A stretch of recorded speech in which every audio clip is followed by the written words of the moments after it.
Hello, welcome to another episode of the MenswearStyle Podcast. I'm your host, Peter Brooker. How are we doing? And on this episode, really excited for this one, we'll be talking to David Keyte, co-founder of Universal Works. Universal Works was inspired by David's formative years growing up in a provincial Midlands town, part of a working class family that loved to dress well, seeing his dad and uncles in their workwear, and also when dressing for the weekend. After initially selling to 10 retailers, Universal Works have gained a substantial following and are now stocked from Los Angeles to Seoul. Their head office and web store is based in Nottingham, and they have 4 Universal Works stores opening in London on Lamb's Conduit Street. That was back in July 2012, Berwick Street in August 2013, Nottingham on Broad Street, March 2016, and again, the latest one in London, the Cold Drops Yard in October 2018. And by the way, we'll be talking about the launch of that shop because it's an incredible venue right in the heart of King's Cross, very central London. But before we get into all that, let me tell you about our website, menswearstyle.co.uk.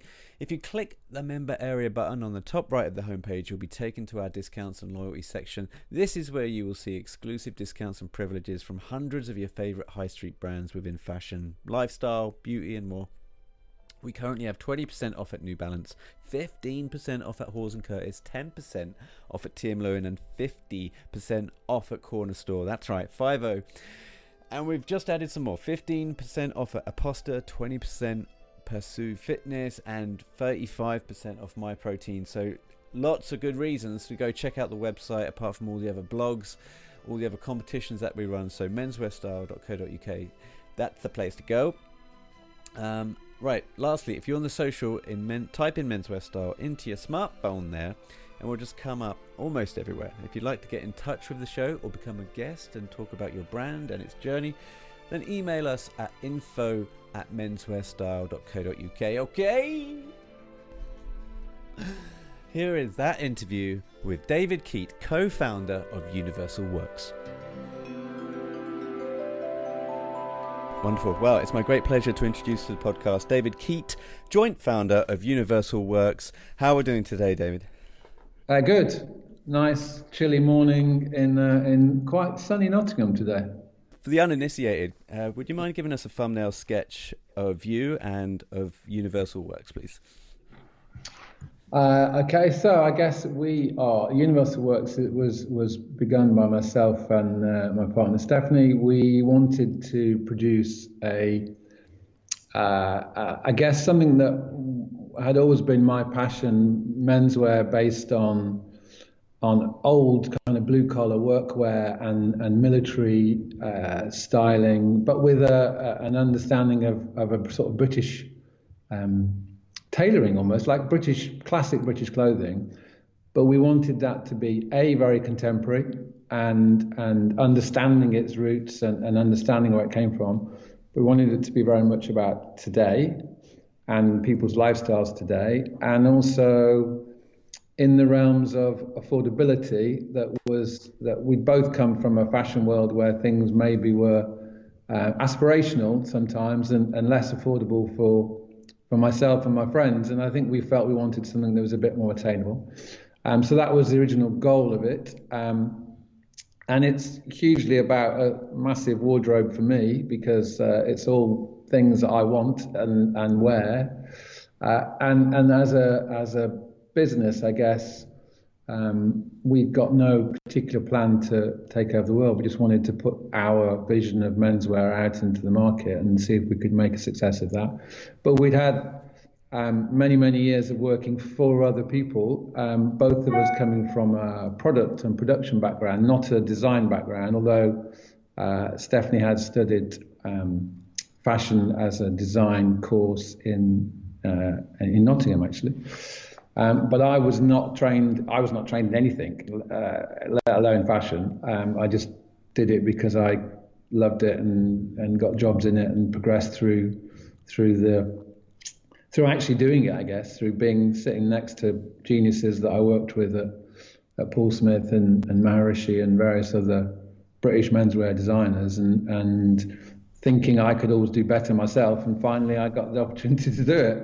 I believe the brand started or was launched in 2009. What was the main hurdles of you launching the brand in terms of what were the obstacles that you needed to fight at the time to get Universal Works off the ground? I think pretty much the same with any new brand, whether you're straight out of college or you've been doing it for many years. The initial issue is getting your brand in front of the consumer, but there's generally two routes into selling your product, either direct to the consumer or through stores. And if you're selling through stores, you need to get it in front of the buyers of those stores. If they're independent stores, it's usually people who own and work in the store. And if it's a bigger, like a Harrods or a Selfridges or a bigger company, they'll have separate buyers. And we needed to get the product in front of those people to buy it, to put it in their stores. We went through that route because we didn't have a lot of money and we couldn't open our own stores or launch our own website, and so we wanted to put it into some of our favourite stockists. And we needed a showroom where people could see it, that was our route into it. And it's always the biggest, most difficult hurdle to get people convinced to buy your brand rather than someone else's brand, because you're an unknown, and people don't, I guess, have the confidence in buying an unknown. You're totally unknown, and I think we started the whole business thinking that we wanted, it's all about product and delivering that product to that store, and that store having the confidence to sell it, and that basically they wouldn't see it again. It's got to be delivered on time, right price, right quality, so that it succeeds with the consumer. And then the stores are happy, they come back and they buy us again. But to get that first initial hurdle over is difficult. I think we were very lucky that we worked with a UK showroom that believed in us, and people believed in that showroom and trusted them, that they wouldn't be showing them a product that wouldn't work. And I think we had a number of friends and colleagues in the industry who knew we could deliver. We knew we could do this thing that we'd said we could do. And also then we had enough help with our manufacturing that generally if you're a new brand and you sell 10 jackets, you can't make 10 jackets, you have to make 100 jackets or 1,000 jackets. And we had enough favours backed up through 25 years in the industry to get people to produce very small numbers, incredibly small numbers, which meant we delivered everything. We always do deliver everything, and we make with people who could make hundreds and thousands of things, but they'll make really small numbers for us. So we're the little guys, but that's much, much harder if you're 25 and straight out of college and you've got a new brand and you've got no backing. A shirt maker or a knitwear maker or a sock maker doesn't want to make you your 10 sales. Yeah. Because you're not reaching a minimum. We managed to persuade people to do that because of the history we had with them. Well, I can speak from personal experience of running an independent menswear store, probably dialing back about 5 years now, outside of Cambridgeshire. Yeah. And we had your marquee names. It was very much the middle brands, I guess. I mean, Superdry, Entry Level, Luke, Lyland Scott, for example. But then we'd have the very independent, very parochial brands. And I know, being on the shop front floor, it was great to get these brands in, the unknown brands, shall we say. But it was a lot harder to actually sell them to the customer, because you had to burn twice as many calories to convince them that this is going to be the next best thing, or this is something that, even though it's at roughly the same price as all the other brands you're seeing on the shelves, and they recognize those brand names. I actually really liked that part of it, though, because I was actually championing something that people hadn't heard of, and at that time they wouldn't have seen before anyone else. So, but I do remember vividly those moments in time when it was new brands coming in, and it was a lot harder to shift, but a lot more. The process was more enjoyable. Yeah, and we recognise that, and we've run small independent stores ourselves. We've had retail. We know that the retailer has the most difficult job, because the guy walking into his store is going to spend real money he's earned somewhere, and is passionate about getting the most for it. When we're selling to a store, we're selling to a guy who loves clothes. Otherwise, he wouldn't have a store. Yeah. So the storekeeper has a much harder job than us, we think. So we want to support them as much as possible. And yeah, trying to find someone that is prepared to buy a new brand they've never heard of. We know that if it's you in your store outside Cambridge, if you like it, you buy it, and you'll probably wear it, and you've got a massive opportunity to convince the consumer. Yeah. So you're doing that job by putting it on and going, look, these pants look great, or this shirt looks great. People trust you, and they'll start to buy it. Yeah. In the end, it's got to keep working, and we're in a situation now, kind of 10, 11 years later, where we have a lot of people who trust us within the industry to provide product that will sell, because that's what they're in business for. But also the consumer, that it does a good job for them, so they keep coming back. And we're still tiny in the world of fashion. We're still absolutely tiny. But yeah, it's certainly easier today than it was 10, 11 years ago to convince someone to buy into your product. Yeah. The designs for the clothes. Now, don't let me put words in your mouth, but when I'm looking at the collections and when I've seen Universal works over the years, I've always thought they were very classic, but they're very full cut. The workwear jackets in particular have this very blue collar feel. I know that's very intentional with some of your background. Can you just talk us through the process of how that started and how? I guess I'd always had a love of that. What we in a fashion sense think of as workwear. I always say blue collar workwear, because workwear today for a lot of young people certainly in Europe would be a suit going to the office. Yeah. It wouldn't be an overall to protect you in your manual labour job. But those products that I saw my family in as a child were designed and made for longevity and protection and function. And I think, although I became very obsessed with clothing at a very young age and kind of dressing up and watching my aunts and uncles get dressed up to go out on a Saturday night when they were from a very kind of working class background, but they wanted to look good at the weekend. And that had a huge effect on me. And I loved the idea of that kind of smarter clothing and wanting to spend money on clothing, but still had that affection or understanding of those functional garments. And I think in menswear, that's something that guys just like and we respond to. But for sure, there was a moment in the sort of cycle of fashion that look was going to be or was starting to be interesting again, and moving away from kind of over-designed product, which was an opportunity for me because that's what I always wanted to work with and design. So I guess that was happening 2007, 2008. So we could launch our brand on that ethos at the right time. But still, even now, we have very, very kind of workwear jackets, but we still try and make it in a much more contemporary way than just trying to repeat something from the past. But I guess from a design point of view, a lot of it is looking at and being inspired by the things that are around you. So you're always involved in contemporary culture and contemporary life, so you can't not be affected by that. But yeah, the things that I was around as a kid of, my father had a work jacket on every day because he went to work, and he had a sort of protective coverall jacket on. And we named our version of that after him because he was a baker, and I didn't want to call it work jacket, so I called it baker's jacket. Actually, there's lots of those jackets around in the world, and they do perform a great function. It's what you do with it, isn't it? It's how you wear it, what you team it with.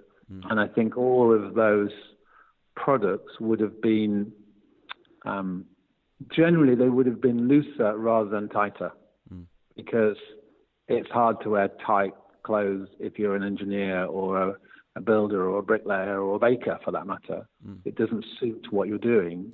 So I think my silhouette was always a little bit looser, and that's taken a while to take off for sure, because for a long time, guys were wearing very skinny jeans and very skinny tops, and slowly our silhouette of something a little bit looser than that is coming around to being much more acceptable. And I think people responded to the fact that we don't really do a skinny trouser. We tend to do a looser trouser, and a lot of guys have started to get into it, and thankfully for us, it's paying off. Yeah, and I can talk about the Baker jacket at length with you because, well, I say that I was debating whether to bring this up with you, David, but I bought the workwear Baker jacket in Cambridge, probably again about 5 years ago now, and I adored it, and I wore it to death. I think Roger Moore said of Ian Fleming that he wore every one of his suits down to the last thread, and I think that's what people will be saying about me, about that jacket. That's good. I hope so. I adored it, and I still have it. And at the time I started dating my now girlfriend, she lives in London. At that time I was living in Cambridge, so I was often referred to as a town mouse and country mouse. I'd have a different wardrobe for wherever I'd be. Now, sadly, by the time I'd met my girlfriend, she didn't like the jacket because I think it had done a few laps around the park, shall we say. It still held up fantastically well, but she comes from a very professional background where she likes to see me dressed in shirts and conventional stuff. So this Baker's jacket was relegated to the country wardrobe, but I still actually enjoy going back to Cambridge now, every now and again, and having that jacket wait for me at the end of the line. I think, well, this is now me, and this is now the wardrobe that I really want to slip into. Love it, yeah. And in fact, if you punch into into YouTube, I did it just before we got on the phone, Universal Works Baker's jacket, I believe I come up in like the top 3 or 4 videos. Fantastic. Because I did a review for it on another blog that I did back in the day. Well, I'm going to check out the video of it as soon as I can. Oh, please don't manage your expectations. But I guess that will lead me on to a question that I don't notice any women's wear on your website. I guess this is something that you get asked a lot.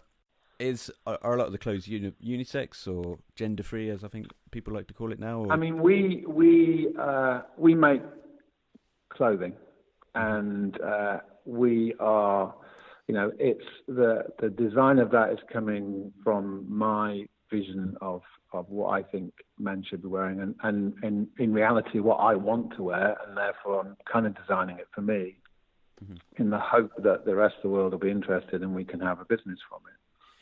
And for sure, a lot of women buy it. So, in our HQ where I'm sitting now, I think we've probably got slightly more women than men, and everyone. I'd be very surprised if at least half of those women today aren't wearing some Universal Works, possibly more. Often, all of them will have something on from our collections. It might be a knitwear, it might be a sweater, it might be jersey. We certainly sell a lot of our that particular jacket. The Baker jacket comes in anything from simple cotton twill to Harris tweed and beautiful Italian suiting fabrics, and you can wear it in a lot of ways. We sell it to a few women's wear stores around the world who buy it specifically for their women's customers in smaller sizes sometimes, but generally it's exactly the same piece. So we hesitate to call any of it women's wear, and I think just because it's not what you would traditionally think of as women's wear, but then women have forever worn their boyfriend's clothes, haven't they? Everyone from Madonna, Bianca Lauren Jagger Bacall wearing Humphrey Bogart, it's like women wearing men's clothes has often looked very sexy and been very appealing. So it's always had a place in fashion, if you want, but also it's just practical. Yeah. A lot of our fits will suit a lot of people because they're not super tight and they're hopefully thought through in the way that they should fit more people. And that applies to men and women. Of course, sizing, we're not doing super shaped things, So if you're a woman that wants something a bit more figure hugging, you're not going to buy our clothes. Sure. But I think it's not figure huggy clothing that it's not. You don't necessarily need to have that to look like a woman. Yeah. And a lot of women buy our clothes. We just try. We don't want to do specifically different things because I think it changes who we are, and it changes who we then think we have to try and sell that to. Mm. But for sure, a lot of women buy our product, and we're very happy for them to do so. And I'm not surprised by that one bit, to be honest with you, because I don't know if the right terms. I'm not really down with the kids, David, shall we say, in terms of what to pigeonhole looks and categories and genres. But like the oversized and the full cut look, I do believe has been back in the mainframe now for a good couple of years. Yeah, I mean, I don't think I've got a skill set that would ever let me really properly design women's wear. I think we design what would traditionally be a more masculine set of clothes, and I think that's working for us, and people seem to like it, and for sure women will buy into it. And partly that's because right now it's kind of it's a cool fashion look as well. But a lot of women have worn these sort of clothes for decades and been very happy with it. That leads me on to another question. Because I guess we come in cycle with fashions, things go quite skinny and then they come quite full cut. Trousers get low rise, and now double pleated trousers up to the midriff can be in vogue. Now that we're kind of swinging all the way back to full cut, are you seeing any other brands lifting from your designs or taking inspirations from your collections at all? I'm not sure I'd be the right person to comment. Yes, I mean, for sure, people that have made skinnier silhouettes are suddenly making them less skinny, and that's just fashion. And of course, we're all influenced by fashion, and we're all influenced by what's around us. There's a lot of there's always a movement, and right now it's definitely a little bit looser than it was. That's come to meet us head on because we've always done a looser silhouette and probably always will. But that's not to say that you don't get affected by what's around you, and our silhouette changes. It's probably looser than it was a few years ago, even though then people thought we were making baggy trousers. You should see that some of the things we offer now. So I think you do move. But I mean, other people doing similar things, great. If they're looking at Universal Works and following it, I'm hugely flattered and honoured that anyone thinks they should follow us. But in terms of it's a trend for sure. But I think a lot of people have been buying. There are certainly many silhouettes in our collection that were in season 1 and we're in season 22. Yeah. Nice. David, I'm conscious I've had you on the phone now for a good while. I really wanted to ask you about how it's getting on in Cold Drops Yard, because I was there for the launch, I believe. Really? Okay. That was, I guess, 2018. It might have been a little bit later, but it was brand spanking new. And for people that don't know or have not heard of Cold Drops Yard, if you're coming to London, you're literally going to be on the doorstep of Cold Drops Yard. As soon as you get into King's Cross or St Pancras, you're a stone's throw away. And some of the actual architecture that's been going on in these buildings is absolutely stunning, done by the Heatherwick Studios, I believe. And you can come in and see these old coal drop buildings that used to be docking ports for trains that would come in and unload all their coal and then bugger off again. And anyway, so much history. I'm sure you already know. No, and on a personal level, I think when we were first introduced to the project, and the buildings were amazing buildings built to bring coal from the north to keep London warm. It was where the coal from the Midlands and the north of England was dropped off. That was then burnt in homes and for industry. And I thought, for me, it had a sort of personal history because I'd always been coming from North or the Midlands to London regularly through my work and business. working for companies in London, but going back home up to the Midlands. I'd always been travelling from those train stations and seeing those buildings. And, the only ever use they had was for raves, or for many years, certainly. So when the development started, it just really struck a personal chord as someone that had worked in the Midlands coal industry, many, not for very long, but I did. And it felt like if there's going to be someone who had a store there, we should be part of it. Yeah. So we took a bit of a pro and a wing for us to have taken that on when the size we are with building a store in that space was a huge investment for us, massive investment. I bet. And I think, for us, we're really happy to be there. It's a fantastic development. It's a really beautiful building. And there's very, very, the work that Thomas Heatherwick did is stunning. And the whole place has a fantastic feel about it. The Central St Martin's Fashion College is based there. It's one of the world's best fashion colleges. It's right on the doorstep.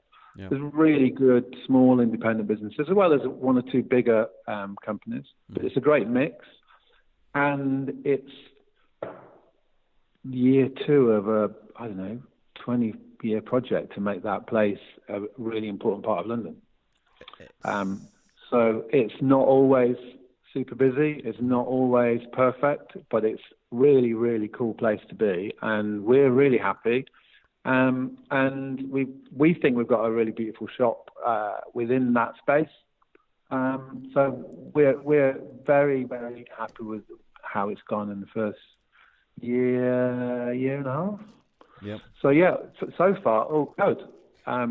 Great. I told you before, I've been in retail for a while, and I know how laborious it can be sometimes to do shop fits, and how it's kind of like up at the crack. You go home at 4 a.m.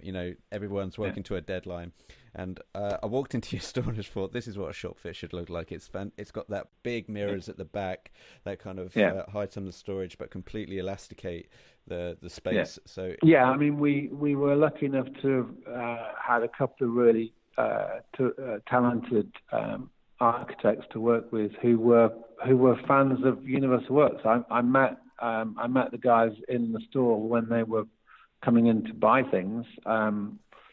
That they were saving money up to come in and buy a suit off us, and I really liked them as people, and they really understood us as a brand and as what we stood for, I think. So they did an amazing job. And I think, we're so proud of that store. It looks really, really cool. It does. And so the whole place has got this beautiful romance to it. Alexander McQueen used to do early shows there in some of those buildings. Yeah, and indeed. So if you are coming to London, people, if you've not checked out Coal Drops Yard, please take the time to do that. Check out Universal Works, universalworks.co.uk, the website people can go to. Universal Works is on Instagram. I hope I've got that right.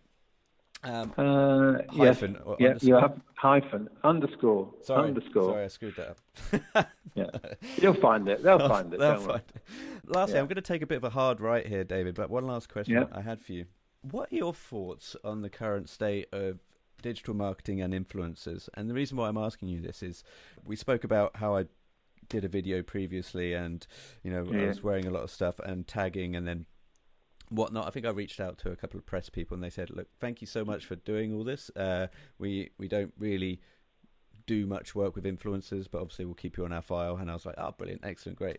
I'm guessing now with a welter of people on social media tagging you, you must get a lot of requests for people wanting to be brand ambassadors. We do get a lot of requests, and I think we've always had the same opinion that we try and treat everything in the same way, whether you're a film star or your average Joe. If there's a reason for us to get involved with something, with a project, then of course we will take it seriously. But we've never really worked with any influencer or given away product to as placement for anything ever. It's just not what we do. As people, we're not really interested in what celebrities are wearing. Of course, if someone I'm a fan of wears Universal Works, I'm utterly thrilled and delighted. But at the same time, all of those cases, people come into our store and we're like, oh wow, look, there's whatever, David Bowie, unfortunately not anymore, but there's a famous guy, but they come in and they bought things in our store. And that's hugely rewarding for us, but we don't seek that out, and we don't chase it, and we don't send gifts to people or use influencers, just because I think you guys out there in the world understand what it is. They know that if someone's just writing about our jacket because they've been sent it, it's not real. And I think people appreciate the fact that we try and be honest and real. So if someone's wearing our jacket, it's because they want to wear it, not because we've given it to them to write about it, and then they'll get another jacket off someone else next week. Yeah. So for us, it's never really been something we can't kind of put it into our heads and say that's amazing, that works. I'm sure it does for some brands, and certainly on a commercial level, there are parts of the world where it's really important. But for us, it's not something that we seek out or do. Sorry. No, please don't apologise. That's where we're at with it, No apology necessary. I love the philosophy of that. I've just got to tell you a very quick story that's happened to me in the last couple of days. There is an influencer friend that I have, and I won't be naming any names here. No. But I was tagged in a post recently because there's a brand out there that is just about to launch their new collection. Now, the previous collection, my friend, this influencer, and I say friend, I know him virtually, he bought the entire collection, literally just bought every piece in the collection, did an unboxing, did the whole prestige on Instagram, plugged it, and that it was actually really well done. It was really well curated. But he's never had anything given to him by the brand, and he's never been invited to any parties or launches or anything by the brand. So now come season 2 of this collection, he's decided to take to Instagram and say, hey, what's up, brand? Did I not do enough for you last time? I think I influenced pretty much everyone I know in my circle of friends to go out and buy your products. Now you're doing this new collection.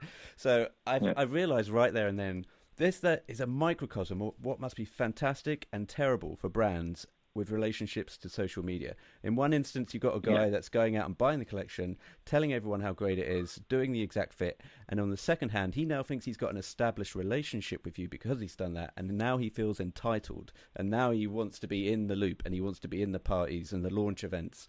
I don't know how, if this ever swings back to you, if you've ever had any of this where people come back and go, hey, come on, look at all the work I've been doing for you. I used to just like the days where you'd go out and buy clothes and you wouldn't ever feel, I never felt like I had a relationship with a brand like 15 years ago, but when I went out and bought something, that was it. I might have a relationship with the tailor or the guy behind the desk, but never with the brand. Yeah. I guess at the end of it, we're making garments. We design and sell clothing. And, without the sale, we don't have a business. If you just creating interesting things, but you're not selling it, it's not a business, it's art or something. So for us, we need to sell product. But we want the product to stand up and for us to be proud of it. And we want to have happy customers. And for sure, if someone's a regular customer of ours, why wouldn't we want to invite them to a party? Of course. But if someone's an influencer, it starts to be like, well, how does that work? Where does, as you say, where do you draw the line? Are you want to buy it? You don't want to buy it? You just want to gift in and you want to talk about it? It's a very difficult process to go through that is ever going to be a relationship that you want on either side. Yeah. So it's a really, it's become the new PR. So rather than sending your things out to some PR agency, you're sending it to some influencers, trying to get your product in front of more people, of course, and we're all doing that. Absolutely, we're in the business of selling things, but it is a hard one to, when you start talking about the relationship you have with the brand, it's really hard to know, isn't it? Because we want people to like what we do, and we want to be decent and honest about it. And I think if you're giving it an influencer, then at very least you've got to say, we're giving this to the influencer to influence you guys. Otherwise, you're trying to do something dishonest. Yeah. So the whole process is a bit murky and difficult. And I think that's. But word, I guess if someone, wrote a massive piece about our next collection and influenced hundreds of people to buy into it, I might send them a free beer because that's very nice of them. Thank you very much. I'd be very appreciative. But what do you do as a brand? Do you keep sending them things the rest of their life? What do they expect, and how do I value it? It's difficult. It's a very strange time we're in, and I think I'm in a position where I've seen it from multiple scales. So I'm kind of in the influencer world. I have a lot of influencer friends. I would never call myself an influencer because I just don't like the term. But I've been from the brand's perspective because I'm friends with a lot of people within the brand trade, and I've also been in the retail trade of selling these clothes. So I kind of have like this 360 view on it all, and I've never seen anything like this at this moment in time. But anyway, maybe a discussion for another day. David, thank you so much for your time. I've had you on the horn now for nearly an hour. I really appreciate it. Thanks for putting up with the technical difficulties earlier on. Once again, people, universalworks.co.uk, not just in London, not just online. By all means, go online and check out where all the stockists are internationally. So, we've got a lot of them these days, and the names and addresses are all on the website. There's lots of places you can go shop. Absolutely. Brilliant. Okay, David, I'll let you get on with your day. Thanks so much. All right, thanks again. Take care. Bye-bye. Bye. David Keyte there. Thank you, David, so much for coming on. And we had a whole bunch of technical issues. Believe me, I had David on the horn for over an hour, and it was a bit of a nightmare, but we got there in the end. I hope you guys enjoyed it. So, again, the website, menswearstyle.co.uk, that's the place you go to find all the articles, interviews, competitions, and the member area that I spoke about before. Thanks for listening, sharing, doing all your reviews on iTunes. That means a lot to us. It helps us get the podcast up the charts so more people can listen to it, and it encourages us to do more of these interviews. So until next time, people, remember it's only fashion, and you're never fully dressed without a smile.